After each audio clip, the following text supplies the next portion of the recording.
Hi, Greg. Hey Steve, how are you? I'm fine, thanks. Um, Looks like you've used the dial-in number, but that's just fine. So, Yeah, for some reason, sometimes I can get audio going on my Mac, and sometimes I can't, and so yeah, I'm not sure why that is. yeah. Well, that's why we send out that's why we send out the alternative phone number there. Right. Good. Well, you can probably see my screen, and you have and I have that PDF that you sent just the other day, Okay. earlier today. And what I see here. Oh, by the way, before I go on, would you mind just giving me a little bit of your background? I think I did read something from a course that you taught. Um, you worked or work for NASA at the current time? No, I was actually in my most of my career in the aerospace industry, Yeah. uh, working for different contractors. Oh, I see. Started out in 1980 working for Rockwell International out in Seal Beach, California. Mm-hmm. And that was back in the day I got to see the first GPS being fabricated. No. How do you like that? Yeah, but I worked on some other things, and then I Yeah. bounced around small companies and ended up in Colorado for a long time. And then I wrapped up my career in aerospace about 5 years ago. I worked for about 10 years at Ball Aerospace in Boulder. Oh, okay. Yeah. So you're familiar, and now so you're retired now. Is that correct? Semi-retired, yeah, I'm doing this. Yeah. I do this, and then just pursuing some things that I wanted to do my entire life and never had time because I was so busy. I understand. Well, good. I think I mentioned to you that I my bachelor's degree is in physics, and then I went on to teach it, and then went into data processing, and sort of took a right turn there, and spent most of my career as an IT professional. Oh, okay. And then about 10 years ago, returned to the classroom to teach project management, which I still do, Okay. and then sort of naturally led into the course design. And I really enjoy having the opportunity to work on science courses because I taught those. I taught physics, AP Physics, Chem, and AP Chem in high school, Yeah, so that's and perfect, right? yeah. Well, it's nice to I tell you what, I have to hold myself back when I could say, who needs this me? I can do this myself. you know. Yeah, But believe me, I'm not going to go there because I got plenty of other things to do. you Um, probably got your. what's that? But I also taught some off and on while I was working in Yeah, aerospace. yeah, I taught while I was in graduate school at yeah, University of Kentucky, yeah. and one of my professors, he knew I liked teaching a lot, so he even allowed me to teach a summer lecture, Ah, about 200. And then when I went to California to work for Rockwell, about a year after I was there, one of the guys I worked with was co-author on a lot of different papers with the chairman of the electrical engineering department at Cal State Long Beach. mm-hmm.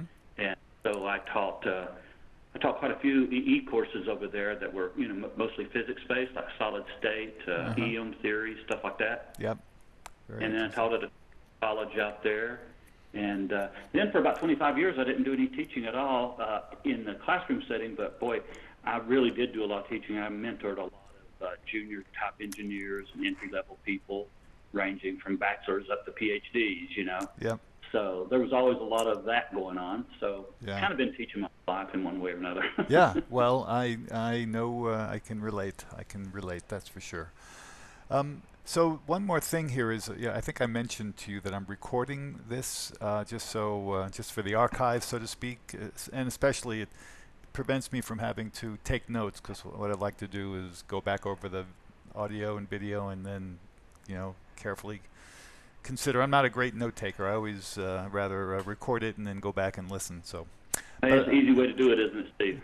yeah, well, it has a lot of, we can share it with others. And as a matter of fact, I must tell you that we have a new associate dean that started yesterday.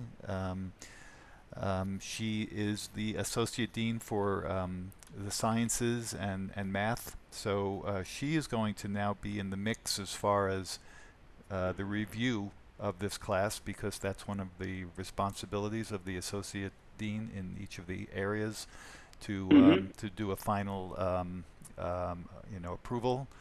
And I suggested today that to my manager that I would record this session so that if this associate dean wanted a little bit closer look into how this course is being developed, then she could just watch these videos and hear our conversation and how we approach the subject. So yeah. so Opposed to no thing is omitted. yeah. So smile, you're on candid camera. All right. One of the things I wanted to share with you today, and I'll show you this shortly, is what I plan to do, how I plan to implement the self-assessments. And but before I do that, I want to make sure that I understand. I want to make sure we're on the same page as what the self-assessments are. And I'll just mention, just for the record, that what you've given me in Table 1 were the exploration titles and the exploration and the physics or the topic of the exploration. So Newton's laws and so forth. And we have 5 modules, of course, and we have 2 explorations per module, 2 particular topics, of course, related. And that was the first table you gave me. This new one here, the one in red, is new, and that is essentially the same breakdown, but it gives us the raw material or the fodder for what we want to cover in the self-assessments. What topics the students that we want the students to be able to check to see how their understanding is going, and take the temperature, so to speak, of as they go through the these modules. And these self-assessments are not graded. They don't appear in the grade book, and they can take them as many times as they want. I'll show you how we implement that in our D2L. But so I've described this table correctly. These are going to be our self-assessment topics, and when we go a little bit further, I'm going to scroll down a bit. All the material in black is what you sent earlier, and this just basically tells you what chapters are going to be covered in each of the modules, and then a little bit more build out of what the explorations are going to cover. You gave me some resources, and we can certainly find more that we might include in our explorations. This new red text here, and I'm going over this just to make sure I'm reading what you wrote and your intention correctly. The introductory text is going to be the introductory text to the exploration, because here I see it says in the last sentence, in this exploration we will learn to learn these answers. And I may take the liberty of producing a video of me presenting this material, sure. or it'll be text-based, but I like the personal contact. I've used in fact, right now we're doing something very similar for a sociology class, where I'm reading these types of introductory information, and for some reason they think my voice is particularly fit for this kind of reading. So and I would what's that? I would agree with that. Okay, well, thank you. I try to use my best radio voice when when we're recording these, but I think students respond and relate to somebody talking to them, and it also gives me the ability to project into the frame images or graphics or other thing that help to illustrate the points that I'm making. So it's a little bit of a value add to the explorations. So you've offered the introductory text for the first exploration 1. You've left these blank, haven't yet covered them, and in your email to me you gave me a schedule. I think I'll take a look at it in a second, but I appreciate looking ahead to see how and when we were going to get delivered the pieces that we'll need to put this together. So here we have, we're in Unit 1, Module 1, and here you have the self-assessments, or the topics for the self-assessments. Uh-huh. Okay, and then we go on to Chapter 2, and as we see, you'll be writing additional material, and that's fine. But this gives us what we have now, and I'm going to scroll back up to Module 1. Sorry for going up and down and left and right here. But, I'm going to, and I think we can, this table will help.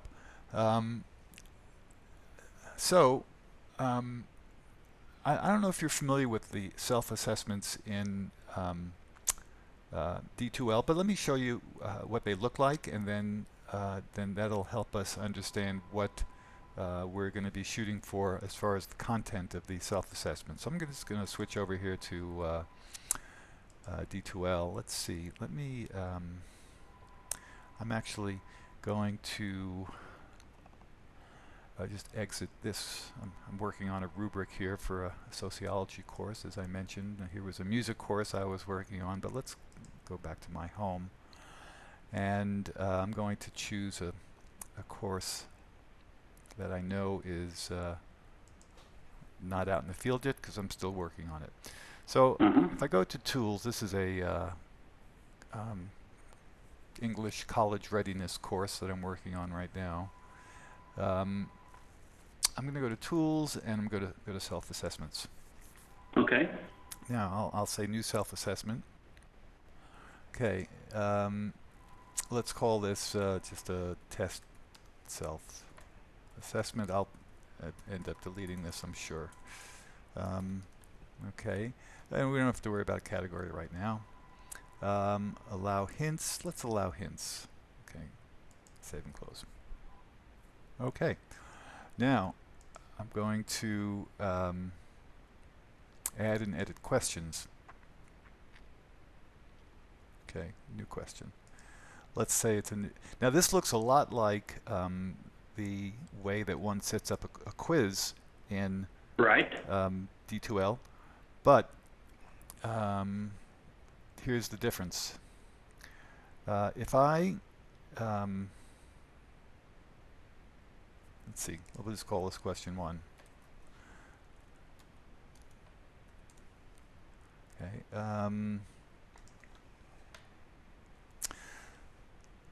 And I'll just make up a question like this. How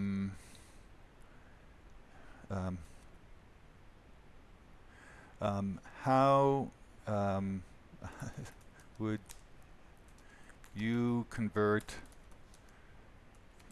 furlongs per fortnight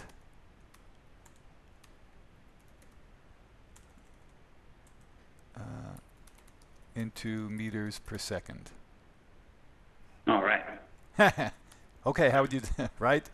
Okay, so it's a unit conversion, Right. and that's a silly one I used to use all the time. You know, just to because I think that at times past that's how they measured. You know, how much a rider could ride in it in 2 weeks. You know. And, Okay. so what we have here is we'll have 4 answers. Or let's see, yeah, we can have 4 answers, just like a quiz.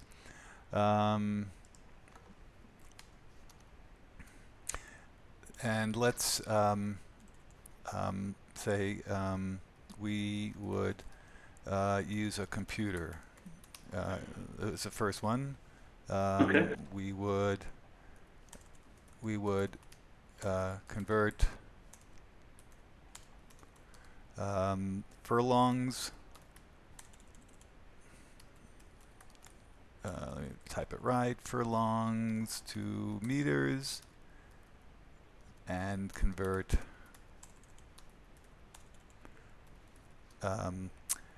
fortnight to seconds.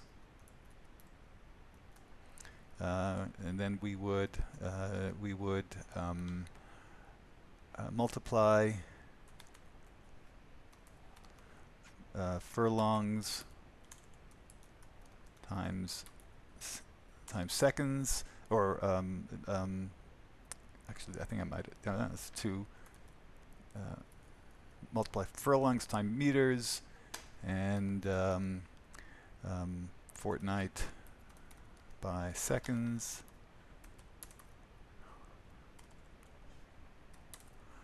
And then the last one is we would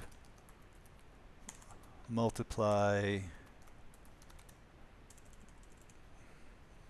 the whole shebang by 42, a la Doug Adams in Hitchhikers. The Hitchhiker's Guide to the Galaxy, right? I can multiply. Okay. So now I'm just going to type in wrong, right, wrong, right, and wrong. All these are wrong. Not much feedback, but Wrong. Wrong, right. Okay. So let's see what we got. Okay, so let's done. Let us preview it. Okay. So you notice it looks like a test, but right here, if I click here, I'll see wrong. If I click here, I'll see right. I'll click here, I'll see wrong, and I'll click here, I'll see wrong. But Okay. the idea is that there's no, these aren't graded, and the idea is that for every response, for the 3 wrong responses, we would provide information that would help the student understand why that's not the correct answer, or how they might have been fooled by something which people get fooled by all the time, or you might even say, I suggest you go back and read page 82, chapter 5 or whatever. So you can, there's a number of strategies or feedback besides the right, wrong. And this is what the student can then, in a safe environment, they can, it's like taking a test, except that they're not graded on it. They can get the wrong answer, and as a matter of fact, in a perfect world, they read they choose all the answers, and they get an enriched explanation of why something that seems to be almost right is not quite right. Of course, if they pick the right answer each time, that's great. But typically, that's not what happens. So we use this self-assessment as a teaching tool or a tutorial. Actually, I wouldn't call it a tutorial, because that means something different. It's a way to strengthen and reinforce their understanding, or to correct it if it's not where we want it to be. Right. Okay.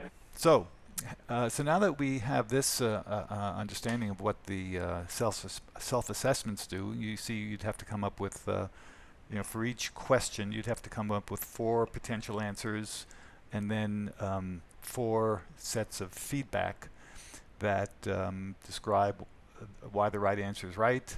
And in that case, you may not have to go into great detail. I mean, in some cases, right, that's the right answer, good job, or you clearly understand it, or whatever you want to say for encouragement, you can put into the right answer. But for the other ones, for the other feedback, obviously we want something more than just the word wrong.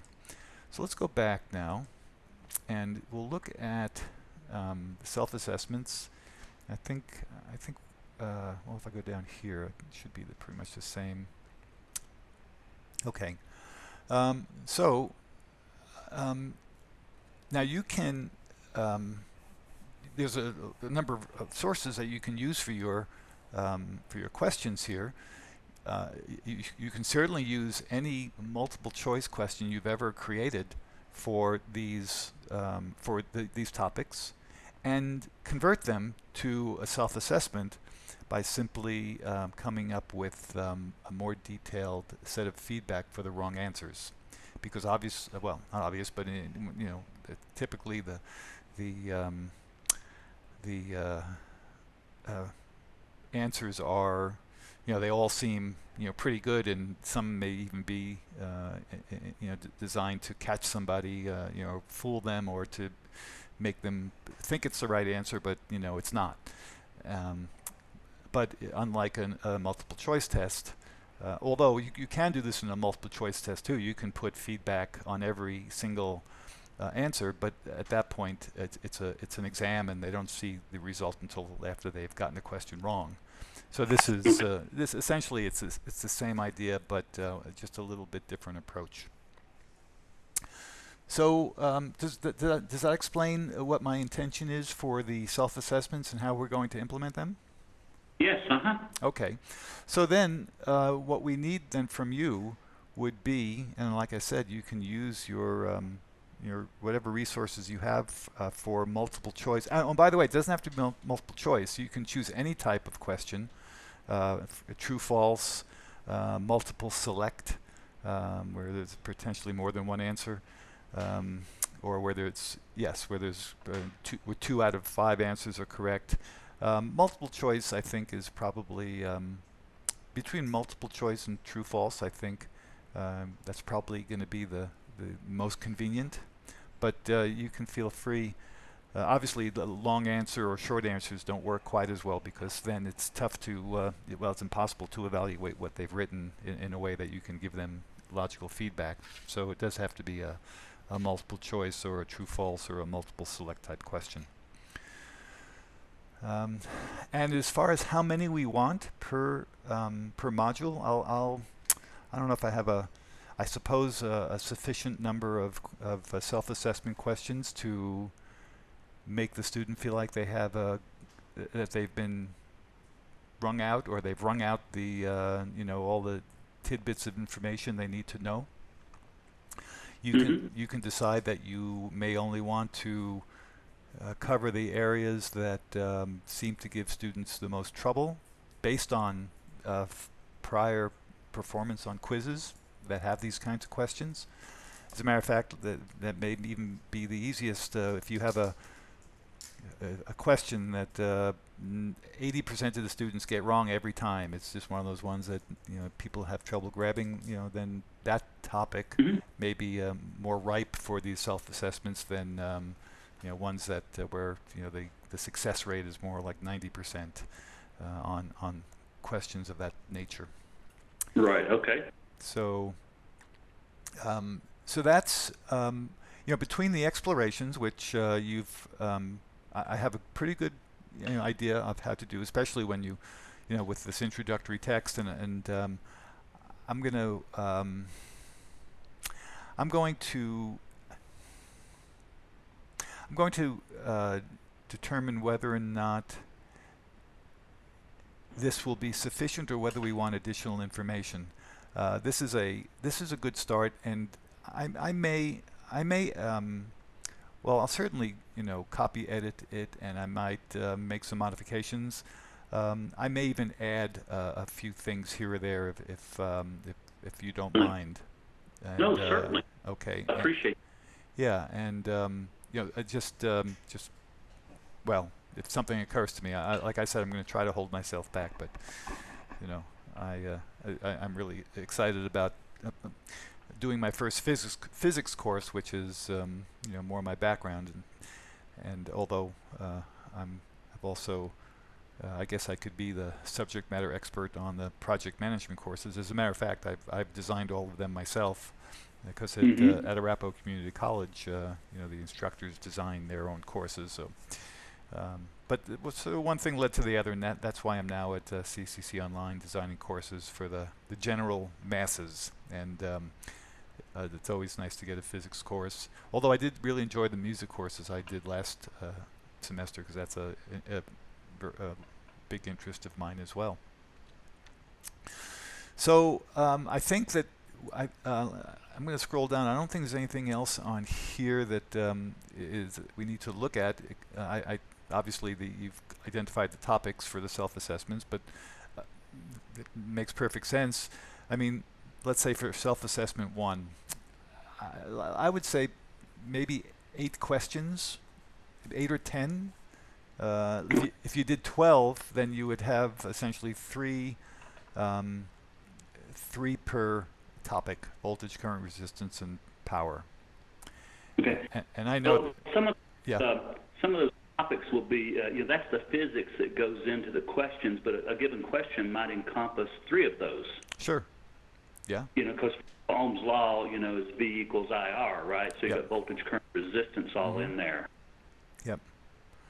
And um, yes, you can, depending on the level of expertise or the level of sophistication that you're, of course, Ohm's law is Ohm's law. You're right. There's only so much you can do, but um, at the basic level, I know that it won't be a problem coming up with questions that are relevant and relevant to the course and relevant to the students' typical understanding problems or from past history. What they would benefit most in this type of self-assessment. Taking the temperature of their understanding. So. But as far as how much time it takes, it does take time to craft the feedback. I know in some courses where they've used these, you simply may, in some cases, just want to say something like, "You really should go back and read page 52." And try this again. You're sort of telling them where the answers are, and maybe they missed it in the reading, or of course it depends on the class. It depends on the students. Some students, that's all they need to hear is, "Oh, well, tell me where I can go back and," and some will do that on their own to go back and reread. Others you may have to give them a little push in the right direction. But I guess what I'm saying is you don't need to write um, a small. You don't need to write a book. You know. In other words, when you create your feedback answers, Yeah. because you only have so much real estate on the screen for it to display. So yeah, I would keep them to 3 or 4 sentences, perhaps. Okay. I think that's a good rule of thumb. Yeah. So I'm looking at this though. We're talking 10 assessments, and then we Right. multiply the number of assessments by the number of questions, and that result by the number of choices, and the number is getting really large pretty fast. Yes, you're right about that. So let's see what makes sense. Because if we had 10 assessments, 2 per module, and each one had 10 questions, then yeah, we're looking at 100 questions. I might say that per module, Uh huh. per assessment, if we did, let's say 4 questions. If we did 4 questions, we'd have eight per module, right? Times 5,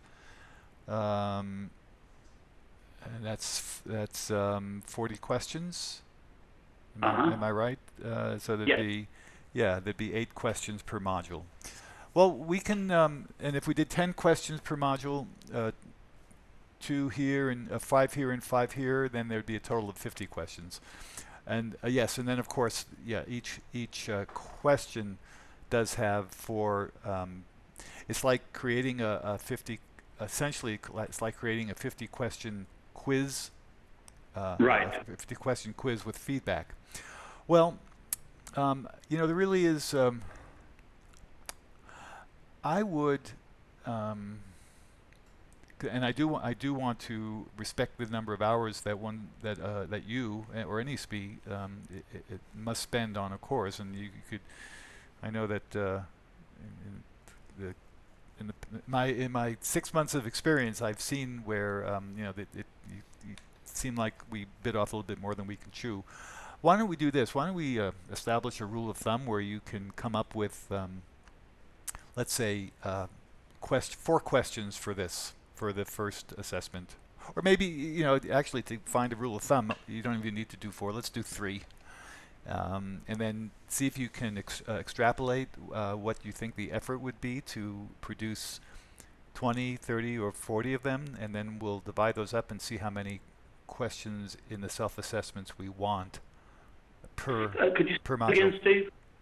I was going to say that if we had you just start on developing 2 or 3 questions, with the each of the feedbacks and for the 4 answers, if we had you develop 2 or 3 questions, then we can use the time that you spent in doing that, Uh-huh. and then extrapolate to see how long it would take you to do um, 3 questions per module, 4 questions per module, 5 questions per module. So then we can establish a target of how many we want to have.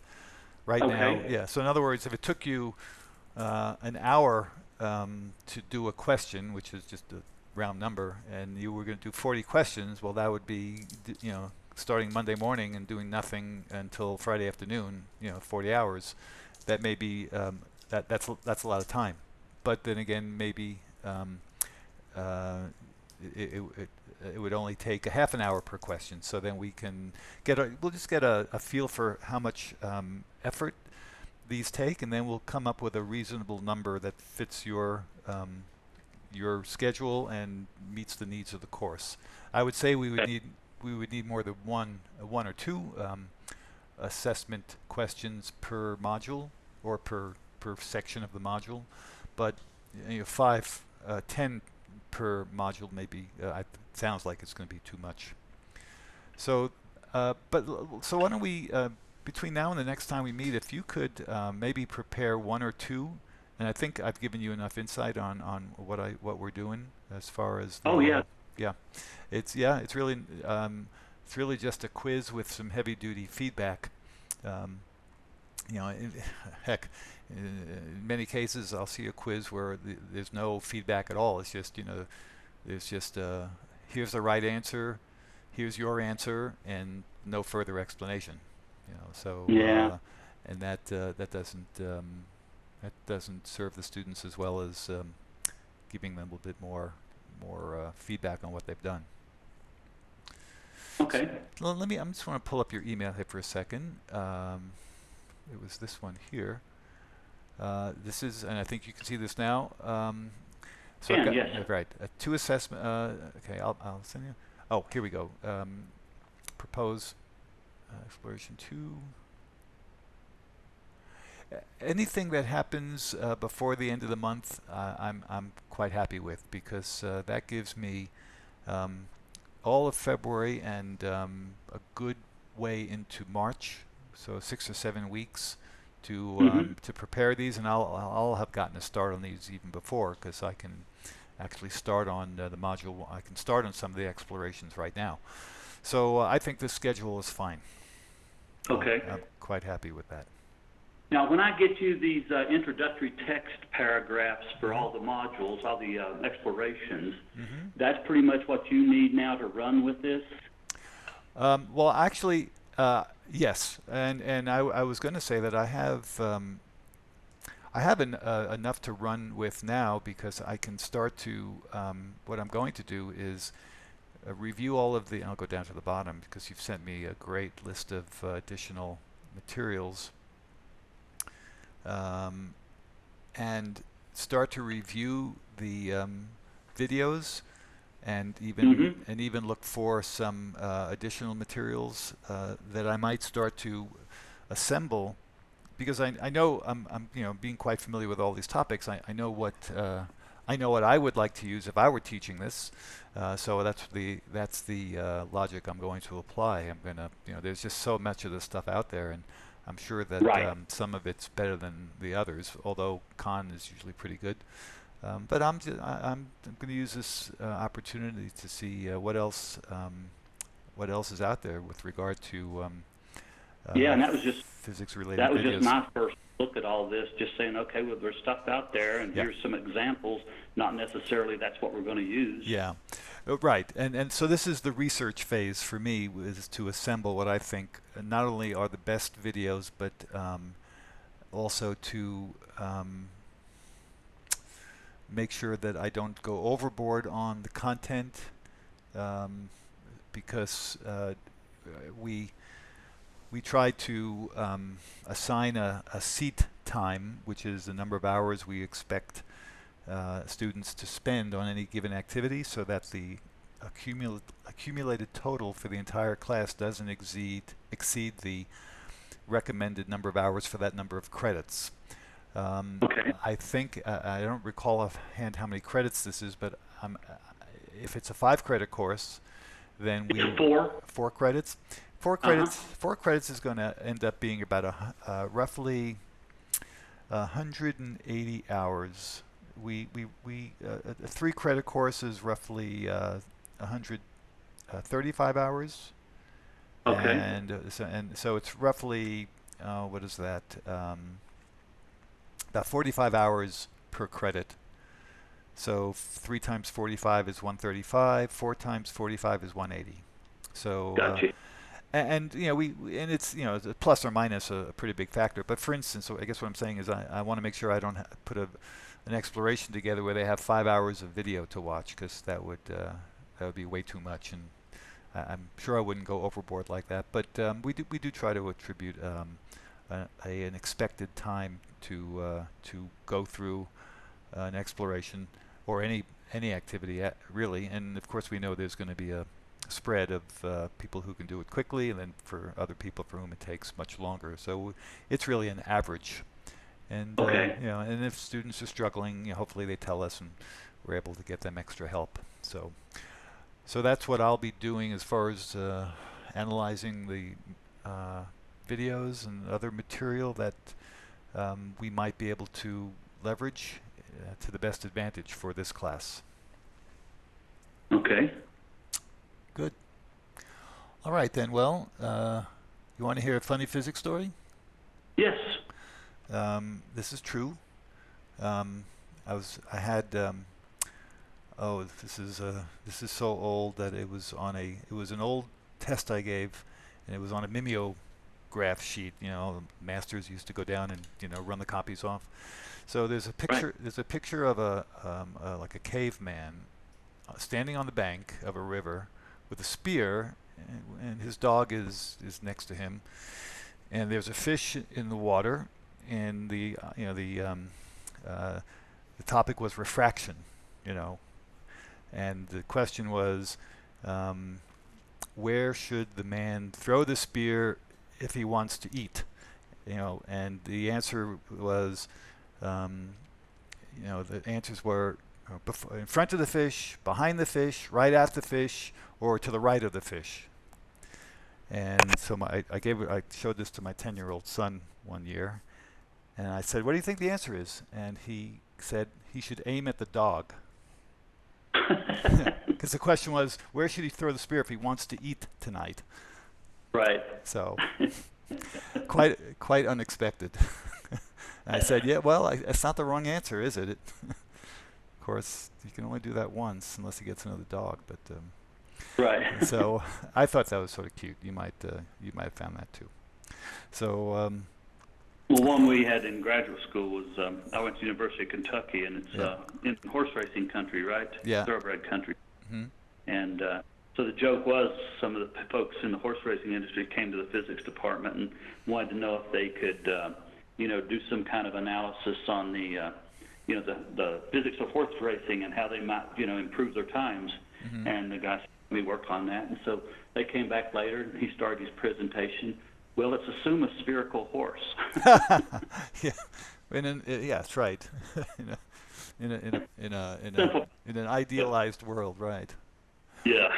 Well, yeah. There's lots of there are lots of jokes in physics, and I actually am proud owner of a comic book I created in my freshman year of physics, which took all of the concepts that we had. So I drew a seat of EMF, so it's an actual Uh-huh. it's a seat with it says EMF on the instead of rails for the back. It's just stuff like that. It was humorous at the time, I guess. Yeah. So but it is a legacy. In fact, I'm looking at it right now. But getting back to our topic here. So if our associate dean happens to watch this, and Farah, if you are watching it, you can see what a good time we're having here.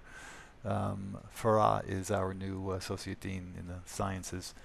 At any Oh, rate, she'll see what it is we do during our SME meetings and how we progress the course. Now, I should say for the record that this is just a minor, well, not minor, but this is only a partial build. I'm only building the explorations and the right. assessments, and there is a course that exists currently that's going to be going off here in a week or two. Physics 105. Are you teaching it, by the way? I am. Okay, and you'll be teaching the one for summer 16 with these new um, uh, enhancements and explorations and so forth. Hate that. Yes. Okay, well, good. Well, then hopefully it will be even a more successful course than this spring's course, which I'm sure will be successful in its own right.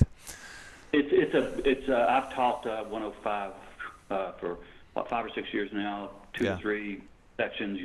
I've taught it a bunch of times, and Mm-hmm. the new design is a huge improvement. Mm. Well, I'm glad to be able to contribute to that. It really is, I guess, up my alley and close to my heart. So I'm very happy to It have. looks it's and there's some things in there that I've been kind of hoping would change and had mentioned before, but we just there wasn't the Yeah. resources at the time or whatever. But some of those things I'm seeing in there, and Right. I really like how it's done. Okay. Well, good. Yeah, I'm not sure who the instructional designer who last developed it, but this is what we call continuous improvement to our offerings, and I think this will be a good addition to the course. Yeah. Well, one of the things that was I think was a little bit of a problem was the total number of discussions we were having during the semester. Mm-hmm. There was a discussion for each and every of the 34 chapters that was covered. Wow. And Yeah. they weren't distributed necessarily uniformly because Mm-hmm. there was on the front and back of the semester where there was one discussion, Mm-hmm. then there'd be two, but there were weeks where there were four discussions. Yeah.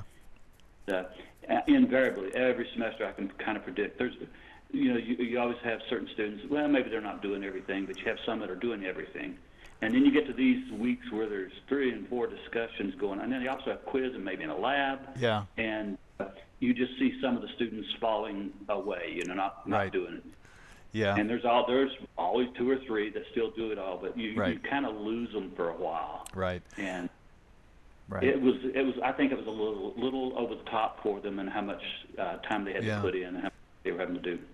Well, a review of the seat time hours would have probably indicated that problem, because if you really sat down and thought, okay, how much time am I expecting students to spend on a discussion, and if it's one main post and two response posts, sometimes discussions I've seen even require the student to post a homework problem and then discuss what problems they had with it or why they chose this solution or that formula, and that's even additional work, because first you got to solve the problem and then you have to discuss it, and yeah, that can be it's also a problem for the instructor, having to respond to, essentially, if there are 20 students in your class, you've got 80 potential posts, on 4 discussions, and you could spend your all day and all night just typing, responses, which Right. which I personally think the discussion is the best part of the online class, because you can really Yes. get in touch with everybody, but it has to fit in the context of everything else you're asking them to do. Right. But yeah, but the new design looks really good too. I like the way it's laid out and everything. So Good. I'm looking forward to teaching it and seeing how it Good. goes. Yeah, well, I'm looking forward to hearing your feedback as you teach it, and any additional. I mean, I should just mention that I know that your contract for this goes out through the end of the month, and my intention is to get as much as I think I will need so that I can go off pretty much on my own and not have to ask you a whole bunch of questions or realize I didn't ask you for this or that or the other. I will, of course, during the term have some questions maybe to throw your way. And then lastly, at the end of the development cycle, which I said will be for this summer class, we end our development cycle around the end of March. That's when I'm going to ask you to go through a checklist where you're a second pair of eyes to make sure that I've gotten everything that's supposed to be there, didn't leave anything out, didn't change, Okay. didn't modify something that we don't recognize it. And then when that passes muster with you, then I turn it over to the program chair, who in this case is Therese, and then she gets to look at it. And that's in an ideal world, that's the way it goes. And I don't know if I believe that's the way it'll happen here too. Okay. If Therese then has some, Therese may ask to see the progress, to just get the sense of that we're going in the right direction, and I'll certainly share that with her. And if she has any comments that we need to consider, I'll certainly bring those up to you. She may contact you directly and ask you to tell her how you're doing. I'm not sure how Therese, I've not worked with Therese before. But if that's the case, feel free to share anything that I've sent to you. You can always, you should always add that this is, we're work in progress and nothing set in stone. And we do give the program chairs, the opportunity to weigh in and make suggestions and so forth, since they are ultimately the people we have to please. And Right. if we please the program chair, the associate deans, when they review, they're typically, it's not just a rubber stamp, but they'll typically make sure that it's something that they can sign their name to. In most cases, it is, and then we're done. Okay. Okay, thanks. I appreciate that. That's the process. Some good info. Yeah. Okay. Well then, Greg, I think we've covered all the bases we need to today. Okay. And you can continue on with that schedule that you mentioned. Perhaps we can meet. If we can we meet at this time next week? Oh, sure. That'd be fine. Okay. If not before, we may exchange some emails. But let me just check my calendar here and make sure Okay. that next that would be the 19th, correct? Right. Oh, I've actually I do have a meeting next. Today's Tuesday. Perhaps we can. We met at 2 today. Perhaps we can meet at 1 o'clock instead. That will be fine with me. I'm putting it on the calendar right now. Okay. Yeah, I'll just put it here. Works. Also, Physics 105. Review. Okay, and I'll just stretch it out to an hour here. Great. Tuesday, the 19th, 1 o'clock. Okay, I've got on the calendar, Steve, and if for some reason you need to flex it earlier or a little Yeah. bit later, just Well, it should be okay. Okay. Unless I schedule anything done. Okay, sounds good. And if I don't speak to you before then, have a great rest of the week, and I'll be in touch. Okay, sounds good, Steve. Thanks for the time. I appreciate it. And appreciate Okay. all the Sure. I'm looking forward to working to getting this thing hammered out very much. Yeah, same here. Okay, take care. Okay, you too. Bye-bye.